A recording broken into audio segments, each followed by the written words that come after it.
All right, week 14 in the NFL kicked off a couple nights ago on Thursday. I definitely had that game wrong as I thought New England would be able to do enough to cover that spread.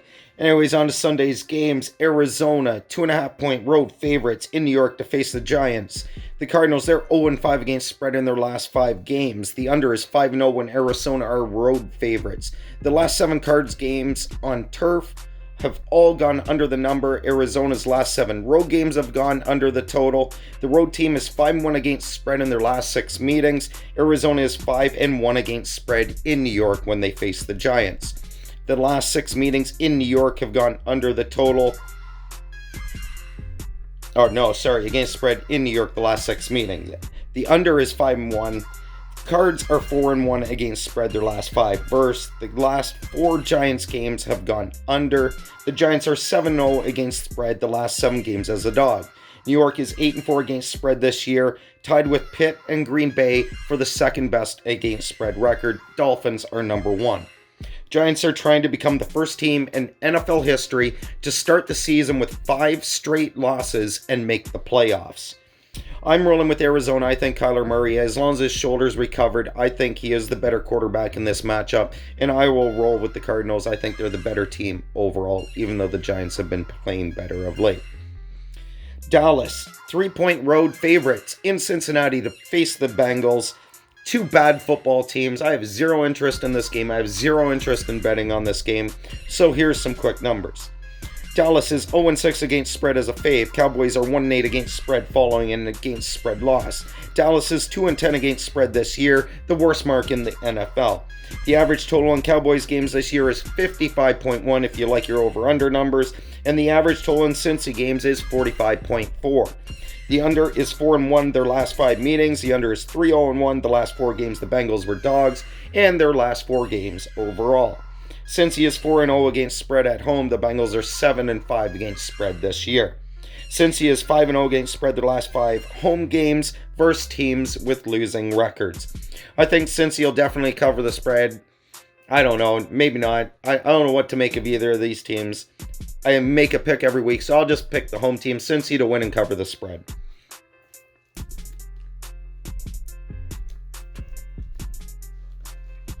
Denver, the Broncos are in Carolina to face the Panthers. Panthers, they're 3-point home favorites. Denver's last 4 games have gone under the number. The last 4 games Denver was a dog, the total went under. Last 4 Broncos games on grass have gone under the number. Denver is 7-5 against spread this year and are 5-1 straight up all-time versus Carolina. Panthers are 0-4 against spread their last 4 games they were favored. Carolina is 0-1 against spread their last 5 December games. Carolina is 7-5 against spread on the season. Denver's rushed for at least 175 yards in 3 of their last 7 games. Locke on the flip. Drew Locke, the quarterback for Denver. He has thrown 10 plus interceptions this year, and he has not passed for 10 TDs yet this season. The only quarterback to put up such wonderful numbers. McCaffrey, is he a go or not? The Panthers, they're 0-3 straight up when he's in the lineup so far this year. I'm going to roll with Denver as the road dog to win straight up. Houston Texans, 2-point road favorites in Chicago to face the Bears. Houston are 4-8 against spread this year and 2-4 against spread on the road. The over is 6-1 in Houston's last 7 road games. The over is 5-1 when the Texans are road favorites. The last 7 games Houston's played on grass have gone under the total. Texans are 1-5-1 against spread their last 7 games on grass. The under is 6-0 when the Bears play a team with a losing record. Houston is 4-0 against spread their last 4 meetings and have beat Chicago in 5 straight. Chicago's 0-4 against spread their last 4 games and 5-7 against spread this year. 2-4 against spread at home on the season are the Bears. Chicago have lost 6 straight games with a 1-5 against spread mark through that stretch. Chicago's 0-5 against spread and straight up their last 5 against the AFC. The Texans are 4-0 straight up all time versus Chicago. I'll take Deshaun Watson to get things right. They have been playing well since the coach is firing in that awful start. I think they'll do enough to beat the Bears. The Bears have just been awful. They have no quarterback. I don't care who they throw out there. I'll take Houston as the road favorites. I know a lot of people think Pittsburgh and Buffalo is the game of the week this week, but because of all the Steelers' injuries and COVID issues, I think the Kansas City Chiefs, Miami Dolphins is the game I'm most interested in this week. The Chiefs are 7-point road favorites in Miami. 8-4 Dolphins, 11-1 Chiefs. Kansas City, they're 0-4 against spread their last 4 games and 0-4 against spread as a fave. Kansas City is 0-4 against spread following a straight-up win. They are 6-6 against spread on the season. The Chiefs have won 9 straight road games, the longest streak in the NFL currently. Dolphins are 4-0 against spread their last 4 at home. Miami is 6-1 against spread on grass. The Fish are 6-1 against spread versus the AFC. The Dolphins are the league's number 1 against spread team with a 9-3 record on the season, and they are 5-1 against spread at home this year. Miami's cornerback Howard, he leads the league with 8 interceptions and 16 passes defensed. Miami is 9-2 against spread in their last 11 games at home. I love Miami to cover this touchdown spread. I think Kansas City has all the star power and all the firepower that everybody sees on a week-to-week basis. Miami Dolphins, nothing sexy about them. They don't have that big name.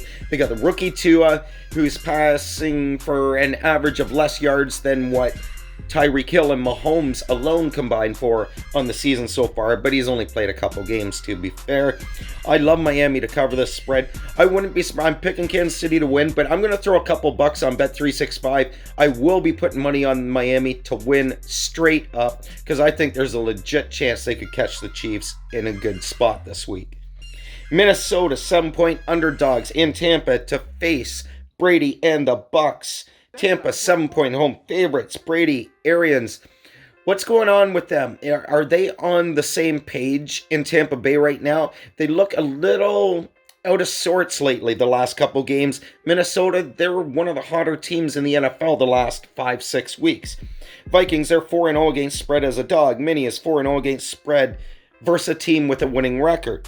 Vikings are 4-0 against spread their last 4 road games. The Vikings are 1-4 against spread their last 5 games in Tampa Bay and are 2-6 against spread their last 8 meetings versus Tampa Bay. The underdog is 4-1 against spread the last 5 in this head-to-head series. The Vikings are 6-6 against the spread this year and are 4-1 against spread on the road. Vikings have won 5 of their last 6 games. The over is 7-1 the last 8 games when Tampa is a home fave. Sorry, I couldn't read my writing there. I apologize. I write like a doctor and try to follow it along. Bucks are 6-6 against spread and 3-3 against spread at home this season, and 1-3 against spread as home favorites. I think Minnesota will definitely cover the spread. Will Tampa win this game? They might. They should. But I'm really worried about that situation. Brady's... I keep on fighting with myself. Like, Brady's greatness versus the conflicts in the dressing room or perceived conflicts that Tampa Bay might be going through with Brady and Arians and some of the other players and staff. I'm going to pick Minnesota on the upset. I like a couple dogs this week. I don't know why. I just think this is a week where the dogs might come up and bite some of the favorites. I'll take the Vikings on the money line and the point spread. Tennessee on the road, 7-point favorites in Jacksonville to face the Jags. The over is 5-0 when Tennessee plays the AFC South. The over is 6-0 when Tennessee plays teams with losing records. Titans' last 4 road games have gone over the total. Titans are 2-6-1 against the spread in Jacksonville. The home team's 8-3-1 against the spread their last 12 meetings. Tennessee is 5-2 against spread their last 7 versus Jacksonville. The over is 7-3 the last 10 matchups in this head-to-head series. 6 of the last 7 Jags games versus AFC South have gone over the total. Titans are 6-1 straight up their last 7 versus the Jags. Tennessee is 5-7 against spread this year. Jacksonville is 6-6. Jags have lost 4 games this year by 3 or less points. No team has lost more games by fewer points than Jacksonville. I think Jacksonville gets the cover. Tennessee, definitely the better team. Derrick Henry should have a field day again on the Jags like he did earlier this season. Tennessee wins, but Jacksonville, they always find a way to sneak back in, backdoor cover, stay close, whatever the case may be. I think they cover that 7 points.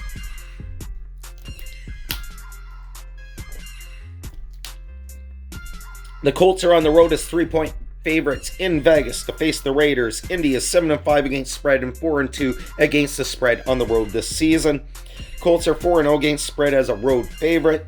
6 of the last 7 Indy games on grass have gone over the number. Indy is 10-3 against spread their last 13 road games versus teams with winning records. The road team is 4-1 against spread in their last 5 meetings. The over is 4-1 their last 5 games versus each other. The over is 6-0-1 when the Raiders are home dogs. The over is 5-1 in the Raiders' last 6 games following a straight-up win. Vegas is 7-5 against spread and 3-2 against spread at home this season. I like the Colts. I think they're better on both sides of the lines, and I will take that factor when I am having trouble deciding a game. I'll probably stay away from this game in real money again. There's a lot of games I won't be betting on this week. I'll be putting money on a couple long shots and maybe a 4 or 5 individual games like I traditionally do each week. I will take Indy to win and cover this game. New York Jets on the road in Seattle to face the Seahawks. Seattle is 14.5-point home favorites. The Jets are 4-8 against spread and 1-4 against spread on the road this year. New York has allowed 30-plus points in all 7 of their non-divisional games this year. So if they aren't playing Miami, Buffalo, or New England, they allow a shitload of points. The favorite is 4-1 against spread in this series. The home team is 4-1 against spread the last 5 meetings. Seattle is 6-6 against spread and 4-2 against spread at home this season. I don't know why I would support the Jets, but 14.5 is way too many points. I don't care. The Jets fought hard last week, fired the defensive coordinator, who's been a big issue with some of the baffling and mind-boggling play calls he's made. It's like he wants to make sure the Jets get Trevor Lawrence next year. I don't know what his deal is, but he's gone. I think the Jets will do enough to keep this game at least respectable in the end. Seattle should win this, no problem. Maybe by 4 to 7 points is what I'm thinking. I don't think the Jets are going to get blown out. I think this is a very public number that the Vegas line makers and all the other sports bookies have put this at. Atlanta on the road, 1-point road favorites to face the Chargers. Wow, these two teams are fucking alike. The NFC and AFC versions of each other. Neither team can hold a big lead. Both teams blow big leads. You never know what you're going to get from either team. Atlanta has a bit of an excuse. They had no secondary for the first few games of the season. Julio's been injured on and off. I don't know whether he's playing on Sunday or not yet. I still haven't heard. The Falcons, they're 5-7 against spread and 3-2 against spread on the road this season. Excuse me. And they are 7-1 against spread versus teams with losing records. 5 of the Falcons' last 6 games have gone under the total. Atlanta is 1-5 against spread as road favorites. The underdog is 4-0 in their last 4 games versus each other. The road team is 4-0 against the spread the last 4 meetings. LA is 5-7 against spread and 2-4 against spread at home so far this year, and they are 0-6 against spread their last 6 games overall. 0-4 against spread after a straight-up loss, that 45-0 embarrassment against New England last week. Julio, yeah, big leads, laugh out loud, both teams. I think Atlanta's a little bit better of a team right now. I think it's mainly due to experience. The rookie Herbert at quarterback for the Chargers, he's very nice, but I think the coaching staff everywhere in the Chargers just needs a little more room to grow and be patient and not tear it apart. Just continue to let it grow. But the Falcons right now should get this win and cover that small 1-point favorite spread. That sounds like Barkley. Next up, Green Bay. The Packers are in Detroit to face the Lions. 7.5-point dogs is Detroit. Green Bay, they're 8-4 against spread this year and 4-2 against spread on the road. Last 4 Green Bay games versus NFC North teams have gone over the total. Green Bay is 1-6 against spread in their last 7 versus Detroit. 4 of the last 5 meetings in Detroit have gone over the number. The Fave is 20-8 in their last 28 meetings. Packers are 2-5 against spread in Detroit their last 7 times there. The over is 7-3 against spread in their last 10 meetings. Lions are 4-7-1 against spread, 0-4-1 against spread at home this season. The last 4 Lions games versus NFC North have gone over the number as well. The over is 11-1 in Detroit's last 12 games at home. Green Bay is averaging 37 points per game when they play any of their divisional rivals this year. It is just absolute phenomenal how they can put up points. Divisional games, like you'd think they'd be closer, lower scoring games. Traditionally they are, or at least to my perception they are. I'd have to really look into that. I could be wrong. It happens quite often.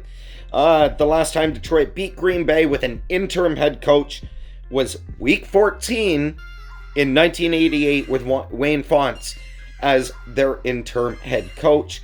I think Detroit covers the spread. Green Bay wins the game. Too big a number for a close divisional rivalry like this. Even if Green Bay wins by 7, I wouldn't be surprised, but I don't like them to win by 8 or more in this one. New Orleans, the Saints, 7.5-point road favorites in Philly to face the disgraceful fucking Philadelphia fucking motherfucking Peterson-led Eagles. Saints have won 9 straight games and are 7-5 against spread and 4-2 against spread on the road this year. Last 4 Saints games have gone under the total. Last 4 games Saints were favored have went under the total as well. Last 4 versus the NFC have gone under the number when New Orleans plays the NFC. The Saints have allowed less than 17 points in 5 straight games. The Eagles have scored less than 17 points in 4 straight games. Doesn't sound too good, does it? Sometimes when all the numbers point one way, when the public's all on one side, it tells you to go the opposite. But I've been watching this team, and the Eagles are fucking bad this year. I don't think the game script has been good at all. The one thing I will say, though, is their defense has played good. Their offense has put them in bad situations with all the bullshit fucking turnovers and bad field position, stupid mental mistakes all year. And Peterson's play calling has been atrocious, in my opinion. You have a quarterback who's good outside the pocket. You script your whole fucking entire offense for the first 3.5 quarters for him to stay in the pocket. You're setting yourself up for failure. I love that Jalen Hurts is starting tomorrow, but a rookie quarterbacks, I believe they're 1-6 in their last 7 times the Saints have faced a rookie quarterback. I think maybe the boost of Jalen Hurts in the lineup will do enough to keep Philly close and within the 7.5 points, especially at home. They're decent at home. They're 3-3 against spread at home this year. They're 4-8 against spread overall. That tells you they at least show up at home somewhat anyways. I think New Orleans wins this game. I think 4 to 7 points is the number that the Saints win by, especially with the record without Drew Brees is perfect. Oh no, is everything pointing that the Eagles might pull the upset here? I just can't call it because I don't know if I'm letting my hate on my favorite team with how shitty they've been this year is sort of convoluted my mind on this game or not. But I think the Saints will win. Philly will cover, but I don't know. Look out. Sometimes when everybody and everything's telling you one side, it'll go the other way. Washington, +3 on the road to face San Fran. The 49ers are 3-point home favorites. Both these teams are 5-7. Both these teams, the points allowed, the points scored per game, almost everything, like Washington's average points per scored is almost the same as what Seattle gives up per game and vice versa. There's so many things that are similar with these two teams so far this season, aside from injuries. The football team, they are 6-4-2 against spread and 3-2-1 against spread on the road this season. Last 5 Washington games on grass have gone under the total. Washington is 2-0-2 against the spread. Their last 4 matchups in San Francisco. The road team is 4-1-1 against spread in this head-to-head series. The under is 4-1 against spread their last 5 meetings. The Niners are 6-6 against the spread, but 2-4 against spread at home so far this season. San Fran is 1-6 against spread on grass. Not a good sign when your home field is grass. Alex Smith returns San Fran. Don't know if that's a big deal. Don't think it is. I think it's been too long.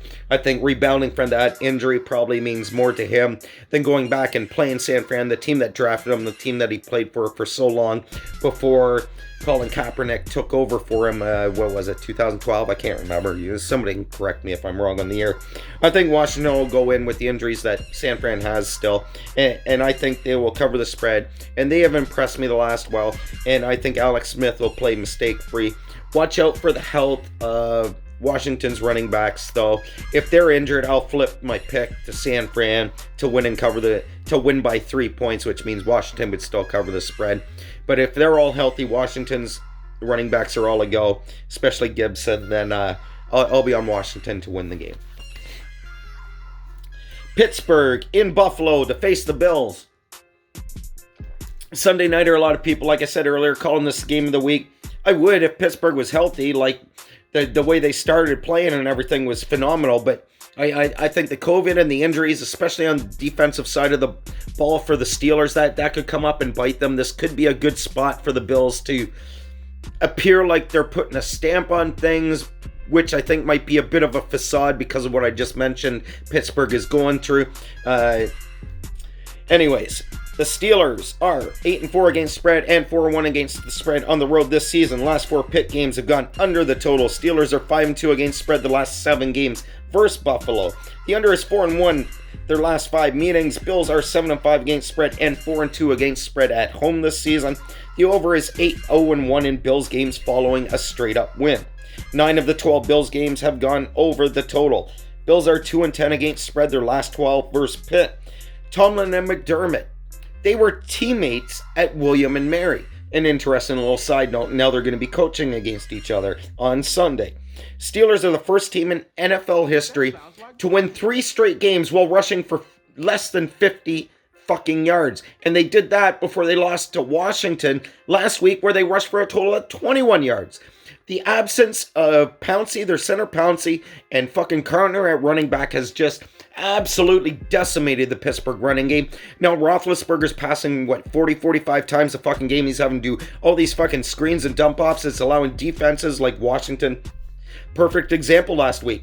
Just press the line, get pressure, and be ready for all the deflections and tips. What led to that decisive interception last week for the football team.